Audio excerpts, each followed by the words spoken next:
Hola, este es un proyecto ganador del Plan de Estímulos Corazonarte, Cultura para Reactivarte 2021, otorgados por el IDECUT y la Gobernación de Cundinamarca. Hola, buenas noches. Mi nombre es Ana María Rincón Rojas y soy narradora oral del municipio de Suacha. Estudio literatura con énfasis en artes escénicas en la Universidad de los Andes. Literatura. La verdad yo no sé por qué estudié literatura, pero puedo contarles un poquito más.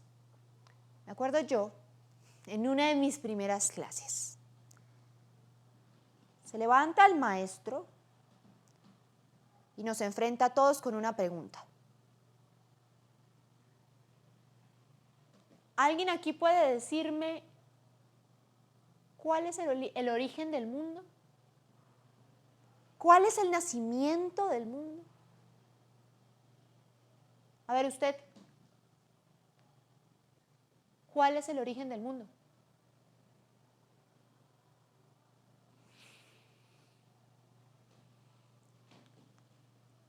En esas, cuando hizo esa pregunta, empezó a hablar sobre el origen y a preguntar si alguno conocía alguna historia, fuese la cultura que fuese, de un origen. Y todos empezaron a alzar la mano. Por allá al fondo, un muchacho habló del origen en la India y de sus dioses. Alguien habló del origen desde la religión, desde la creación de Jesús.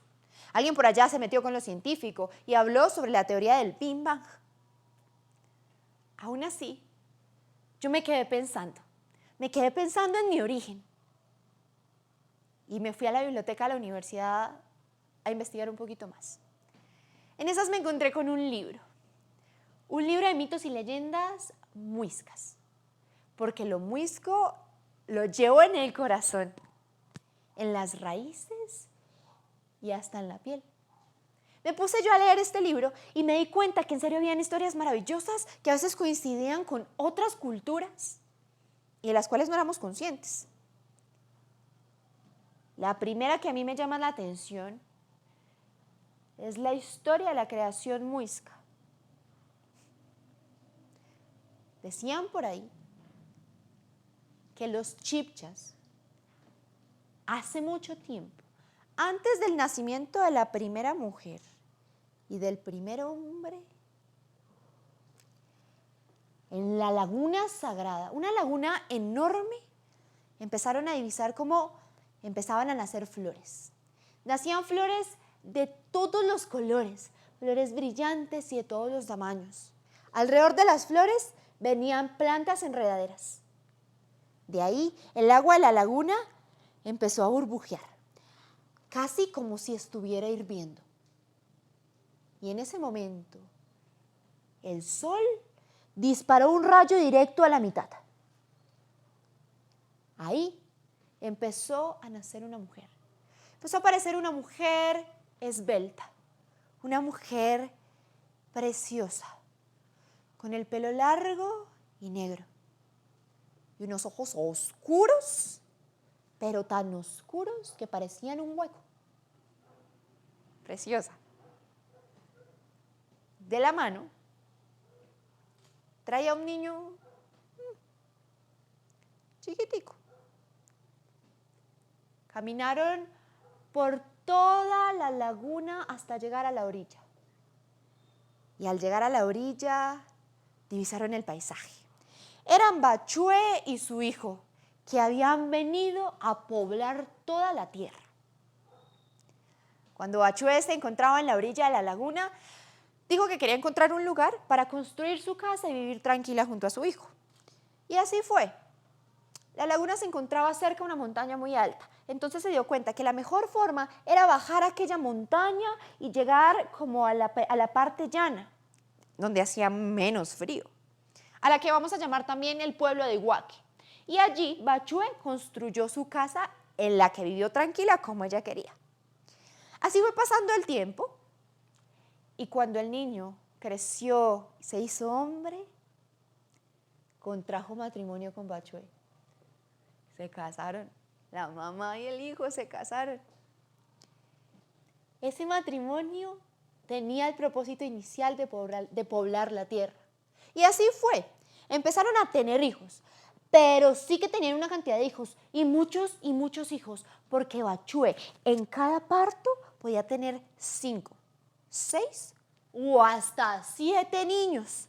Huepucha, y empezaron a tener hijos y tengan hijos y tengan hijos y empezaron a poblar cada rincón, cada espacio, porque las generaciones iban creciendo, se reproducían y tenían más hijos y cada vez más hijos. Bachue les enseñaba a tejer y a cocinar, pero también les enseñaba a ser fuertes guerreros. Su esposo, por su parte, le enseñaba a pescar, a cosechar y a cazar. Empezaron a poblar desde la sabana y cruzaron por todos los pueblos chibchas, llegando a cada rincón. Bachue, al darse cuenta de lo que había creado, estaba satisfecha. Entonces dijo, bueno, me voy a regresar al lugar de donde vení. Empezó a dirigirse de nuevo hacia la laguna de Iguaqui. Pero antes les dejó un mensaje a sus hijos, diciéndoles que solo si se mantenían en paz con la naturaleza y consigo mismos, iban a ser felices, que tuvieran paz, que fueran empáticos. Y pues así fue. Empezó a caminar hacia la montaña, regreso a su origen, y detrás de ellas venían todos sus hijos tristes, conmovidos por su partida, porque en serio se estaba yendo la madre, la creadora. Bachue llega a la orilla de la laguna, coge la mano a su esposo y entra. La demora es que empiecen a tocar el agua y empiezan a convertirse. Ella y su marido empiezan a convertirse en 2 serpientes enormes, 2 serpientes coloridas y poderosas. En esas vuelven a salir las flores del inicio de la historia y el agua empieza a hervir de nuevo y empiezan a desaparecer de a poquitos en el agua. Resulta que desde ese momento esta laguna se volvió una laguna sagrada, porque todos los chibchas van allá a agradecerle la existencia, a agradecer su existencia y a pedirle perdón y a veces ayuda para ciertas batallas que se venían enfrentando. Los guerreros iban siempre a la laguna a hacerle rituales a Bachue. Ustedes no saben, o quizás sí, pero la sociedad muisca era una sociedad matriarcal. Por eso de Bachue sabemos el nombre y de su esposo, en serio no tenemos idea. Yo escucho este mito, lo leo y me di cuenta que había muchas versiones. Y solo quise seguir leyendo. Y quise seguir leyendo y esta vez no solo sobre el origen, sino que me había metido en mis raíces, en los muiscas. Así que me fui en el libro buscando más cuentos y me encontré con uno que a mí me gustó muchísimo también. Y me gustó porque tenía diablos y un maltrato. Pues resulta que esta es la historia de las piedras del Tunjo. Las piedras del Tunjo no están en Tunja, no señores. Un día, unos sacerdotes franciscanos estaban en la ciudad de Quito y ellos querían construir un palacio, querían construir una iglesia enorme para su Dios. Empezaron a traer las piedras más grandes porque para construir este lugar de la ambición que ellos querían necesitaban piedras enormes. Empezaron a buscar las piedras en las calderas más cercanas y empezaron a construirlo. Y se quedaron sin piedras porque resulta que ya habían usado todas las piedras más grandes que tenían alrededor. Se desmotivaron tanto que creyeron que ellos nunca en serio iban a terminar el templo. Tan desmotivados, uno de ellos se pone a pensar, ¿qué puedo hacer yo para acabar la construcción de este lugar? Pues así fue. Le vendió el alma al diablo. Venga, si usted me trae las piedras más grandes que encuentre, yo le doy a usted mi alma. Ay, y el diablo no duró un segundito, no dudó un segundo. No, claro, ¿cómo no iba a tener una de las almas más devotas de Dios? ¿Cómo no? Pues sin duda aceptó el trato y le dijo, listo, yo le traigo las piedras más grandes que encuentre. Entonces el diablo convocó a su legión de diablos y de demonios. Y les dijo, bueno, vayan por el mundo buscando las piedras más grandes, que aquí las necesito en la ciudad de Quito. Pues así fue, los diablos se fueron buscando y las piedras más grandototas las encontraron en Tunja. El diablo llegó a Tunja y llamó a todos los demás y dijo, bueno, cárguense una piedra a la espalda que nos vamos. Cada diablo coge una piedra, se la carga al hombro y esperan a que sea de noche, que todos estén dormidos y agarran volando por los cielos. Y empiezan a volar cada uno con las piedras enormes dirigiéndose hacia Quito. Pero pues los diablos también se cansan y las piedras en serio eran muy grandes. Entonces el diablo les permitió bajar un ratico y descansar. Ellos no sabían en dónde habían bajado, pero habían hecho su primera parada en el municipio de Facatativá. Ahí llegaron, bajaron, descargaron las piedras, las dejaron y se sentaron a descansar. El diablo ahí descansando, ve venir allá a lo lejos un señor que viene corriendo, pero viene corriendo, imagínense, viene corriendo desde Quito, todo un atleta. Viene este señor corriendo y le dice al diablo, don diablo, soy un mensajero del sacerdote. Ajá. ¿Vio las piedras tan grandes que le conseguimos? Sí, señor, muy bonitas. El mensajero le cuenta al diablo que el sacerdote había tenido un sueño y que en el sueño Dios le había dicho como, oiga, no le venda el alma al diablo, yo no necesito un monasterio tan grande, yo no lo necesito, no tiene que hacer eso. Entonces, solo por ese sueño, él se arrepintió de venderle el alma al diablo y había mandado a este hombre a que le dijera, imagínese eso. Pues no, así fue. Este man le dice al diablo, entonces, él ya no le va a dar su alma.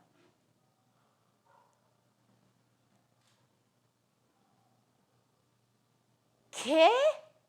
El diablo suelta un grito poderosísimo, pero así fuerte que hizo retumbar a todo el planeta. Se enfureció tanto que ordenó a los demás diablos dejar las piedras ahí tiradas. Dijo, no, ni las devuelve ni se las lleva por allá a Quito, las deja ahí en donde están. Se enfureció tanto que solo lanzó el grito más fuerte, haciendo que todo temblara. Porque resulta que el sacerdote se había arrepentido incluso de pertenecer a los franciscanos, se lavó las manos, no vendiéndole el alma al diablo. Y este enfurecido, pues soltó su aire rabioso y dejó las piedras en el municipio de Facatativá. Sí, las piedras del Tunjo no están en Tunja, las piedras del Tunjo están en Facatativá, a 40 kilómetros de Bogotá. Así que pues vayan a ver las piedras de Facatativá. Pero eso sí, por ahí dicen que cuando ustedes van a ver esas piedras, se escucha el lamento de rabia y de dolor del diablo por el pacto no cumplido. Imagínense yo, estudiando literatura y buscando el origen de las cosas. Y luego me encuentro un cuento con el diablo. Pues yo estaba encantada, claro. Yo le digo a mi maestro, juepucha, profe, gracias por hacerme esa pregunta. En esas, pues una cosa lleva a la otra. Nuestras raíces vienen de muchas periferias. Mis raíces son raíces muiscas. Aún así, al lado del libro de cuentos y mitología muisca, me encontré con uno de una sociedad distinta, de una comunidad diferente, que en serio escribía y narraba de maneras distintas. Era un libro guayú. De allí empecé a revisar los cuentos y me di cuenta que me encantaban también, que me encantaban, que no sabía cómo nunca había dado con eso. Pues resulta que los guayú escriben muy distinto a los muisca y tienen una cultura muy distinta, pero igual no dejan de haber coincidencias e intersecciones que me parecieron maravillosas. El cuento que más me encantó es el relato de unos esclavos que escaparon.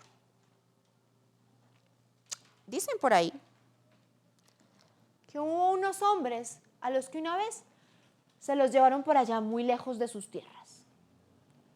Se los llevó un hombre malo, pero un hombre malo, pero bien malo. Se los llevó diciéndoles como, caminen conmigo, que yo sé un lugar donde nos pueden dar trabajo. Nos van a dar toda la comida que queramos. Vamos a estar satisfechos y quedar regordetes. Y además de eso, plata. Tendremos plata. Y el hambre tiene cara de perro. Entonces los esclavos no dudaron, los hombres no dudaron en decirle, sí, nosotros vamos. Nosotros vamos porque aquí en nuestras tierras hay mucha hambre. Aquí en nuestras tierras no hay plata. Y si usted a mí me ofrece trabajito y comidita, yo le hago.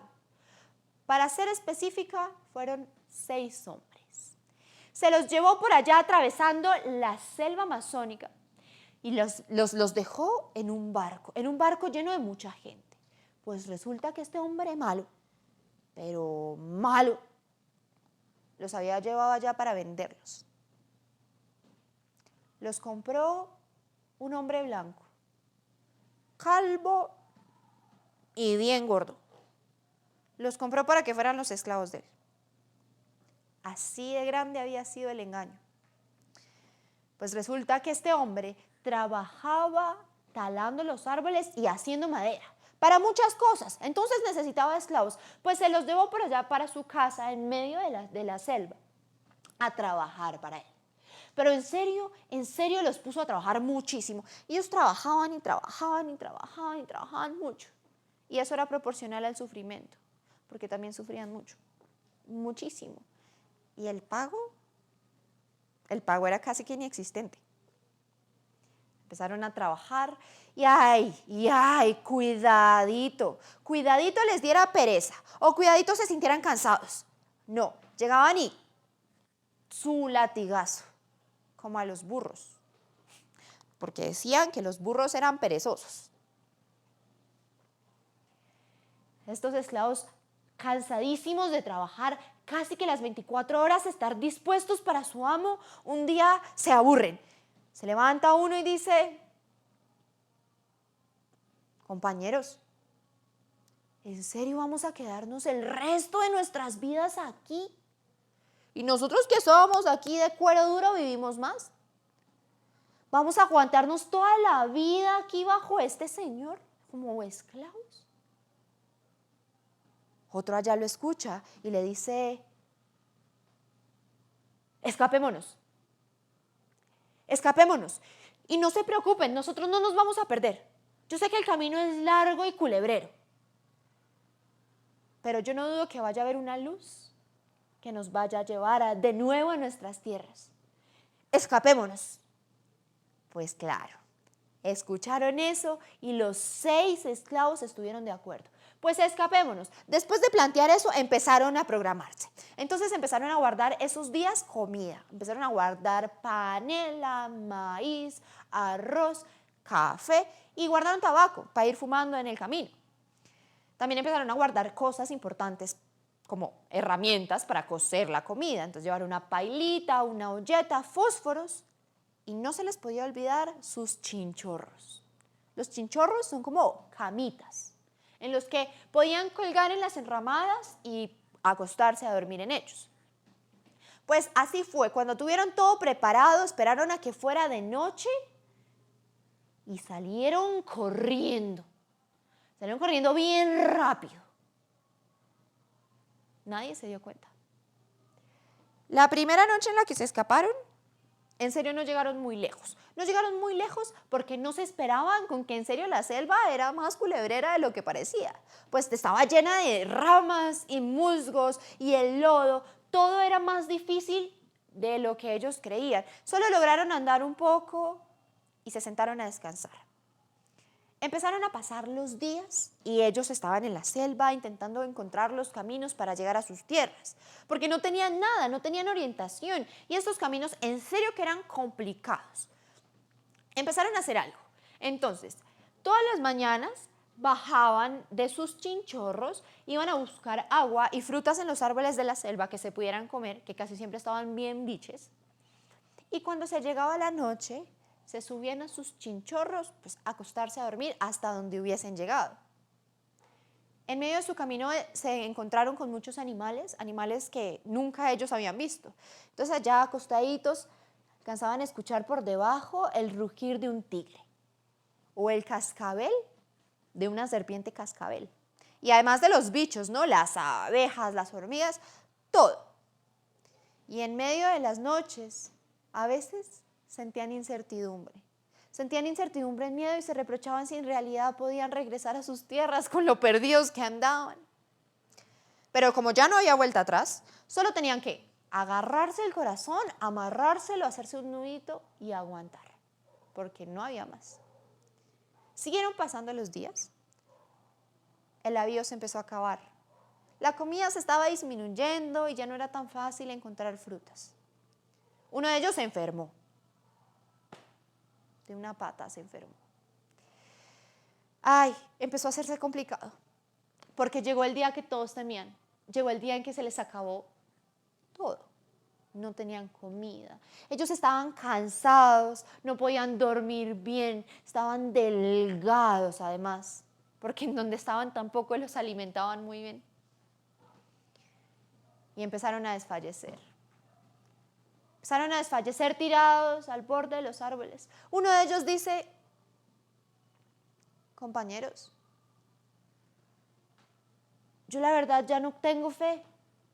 Yo ya no creo que vayamos a llegar por allá a nuestras tierras. Miren todos los días que llevamos aquí metidos en la selva. Mire cómo estábamos sin comida. Nuestra mente y nuestro corazón también están destrozados. Estaban en serio perdiendo la fe. Hasta el enfermo sintió miedo, ¿no? No, compañeros. Si ustedes se van, yo prefiero que me maten. A mí que me maten, a mí no me vayan aquí a dejar tirado en la selva. Justo en ese momento, en donde todos estaban empezando a desfallecer, en donde en serio no tenían fe, la luz. Apareció una luz brillante, brillante allá al fondo de la selva, una luz enorme. Era la luz que uno de ellos había dicho. Cuando se dieron cuenta de eso, uno dijo: esa es la luz. Era el granito de fe que les hacía falta. Pues inmediatamente se levantaron, hasta el enfermo no le importó que tuviera la pata enferma y salió corriendo. Salieron corriendo hacia la luz y justo cuando llegaron a atravesarla, era un espacio llano, en medio de la selva. Y enfrente a ellos una casa enorme, una casa construida de guaduas. Pero una casa, eso parecía una casa de puros ricos. Y llegaron y dijeron: listo, acá por lo menos podemos tomar agua o comer algo que nos incentive a seguir en nuestro camino. La casa se veía vacía porque no había ni una vaquita, ni un chivito, ni siquiera el perro guardián que siempre está en las fincas. No había nada. Pues les cuento yo. Esta casa era de Juyá, uno de los dioses wayuu más importantes. En esa casa vivía Juyá, su esposa y una esclava. Pero su esposa era medio bruja, como mágica. Entonces ella se dio cuenta cuando llegaron estos hombres, porque le pasó un vientecito así por la piel que la hizo estremecer. Juyá, algo raro está pasando afuera. Yo necesito que vayas a mirar. Estoy sintiendo algo. Hay alguien. Juyá no fue, ¿no? Mandó a la esclava a que fuera. Pues claro, ella sale haciéndole caso a sus amos, se asoma y se encuentra con estos 6 hombres. Estos 6 hombres destrozados, acabados, delgados, chupados, con ojeras, sin dormir y además con una aura muy triste. Entra de nuevo y le cuenta a sus amos lo que había afuera. Juyá inmediatamente dice: mis nietos, esos deben ser mis nietos. Juyá, no quiero que los dejes entrar. No me dan una buena vibra. Ay, mujer, ¿tú qué crees? ¿Que le voy a decir que no a mis nietos? No, señores, que sigan. Pues esa noche Juyá preparó un banquete entero. Les dio de comer todo lo que querían, comida, bebida, todo. Estos hombres quedaron agradecidos y esta vez sí saciados de verdad. Pues claro, Juyá les pregunta que quiénes son, que dónde vienen. Ellos solo le dicen pues que son 6 hombres extraviados en medio de la selva y pues que encontraron su luz, porque la casa era igual de brillante a la luz que los guió hacia allá. Juyá les ofreció su casa y las enramadas que estaban alrededor para que colgaran sus chinchorros y descansaran esa noche. Y pues así fue. Ellos colgaron, se acostaron a dormir y descansaron. Descansaron porque habían comido, estaban llenos, había llegado la fe. Al otro día, pues Juyá esperó que descansaran y se acercó a interrogarlos. ¿Quién eran? ¿De dónde venían? ¿Qué les había pasado a sus nietos? Ellos le contaron toda la verdad. Le contaron que habían sido engañados, que se los habían llevado como esclavos, que los explotaban, que intentaron escapar y que llevaban en serio muchos días en medio de la selva intentando buscar una salida y que los había salvado su luz. Listo. ¿Qué necesitan? ¿Qué necesitan, nietos míos? Les dijo Juyá. Y ahí estuvo el margen de error. Nosotros solo queremos regresar al lugar de donde vinimos. No más. Listo. Listo, les dijo Juyá. Yo los voy a regresar al lugar de donde vinieron, pero con una condición. Y es una condición muy importante y escúchemela bien. Ustedes no pueden decirle a nadie, pero a nadie de mí. No pueden hablar que Juyá los ayudó, que les dio de comida, que los llevó. No, no me pueden nombrar. Solo digan que extraviados llegaron al lugar. Listo, listo, de una, sí señor. Pues así fue. Esperó a que ese día se acostaran otra vez y se quedaran dormidos y a medianoche se los llevó para el lugar de donde venían. ¿Cómo? No sé. ¿Magia? Quizá. Se los llevó por allá. Estos hombres se despiertan y ven un panorama conocido. Pero esas no eran sus tierras. Habían vuelto a la casa de su amo en donde eran esclavos. No, y en medio de ese miedo y de esa desesperanza y de esa tristeza, no entienden qué pasó. El amo los había estado buscando por días, ¿no? Y había dicho que el que los encontrara le daba su buena plática. Pues imagínense, no tuvo que pagarle a nadie, ellos aparecen ahí. El amo se pone feliz, pero de la emoción los pone a trabajar. Háganle, trabajen. Pues claro, estos vuelven otra vez con sus hachas, con sus cuchillos a trabajar la madera de su amo. Desilusionados, tristes y cansados. Para esas épocas, la hija del amo se estaba casando y para su matrimonio hicieron una fiesta en esa casa. Y por primera vez invitaron a los esclavos. Entonces estaba el banquete enorme, bebidas, había bebidas tradicionales, de todo. Y invitaron a los esclavos a compartir con ellos. Pues esa noche todos se emborracharon. Pero se emborracharon así una hinchera mala, así se emborracharon.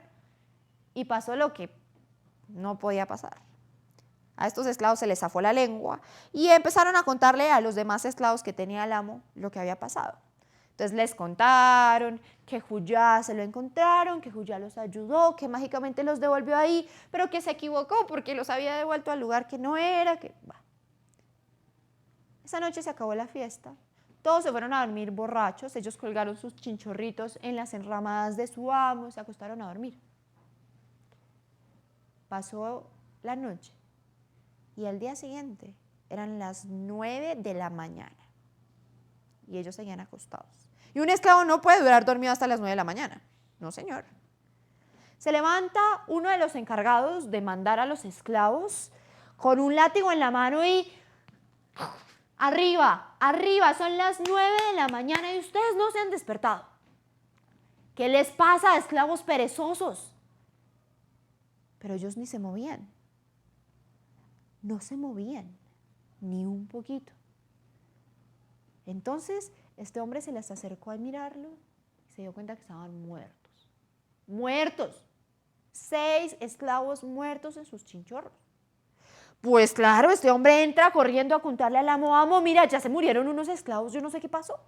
El amo se desespera y empieza a investigar. Sale, los ve muertos. Primero sospecha del señor que los estaba cuidando.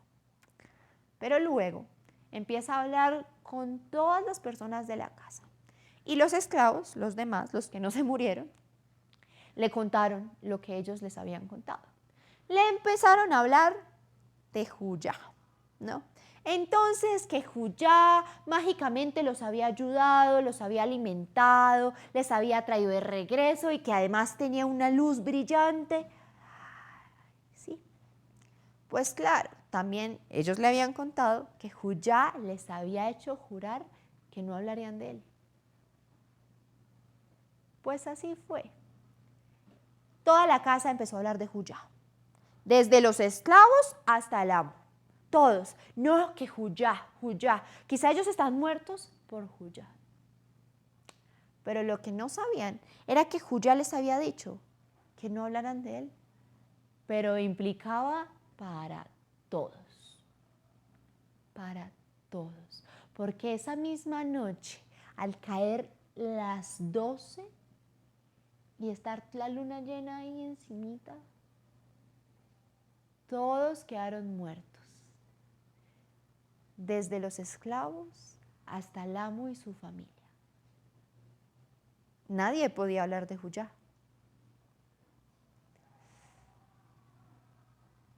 Yo acabo este cuento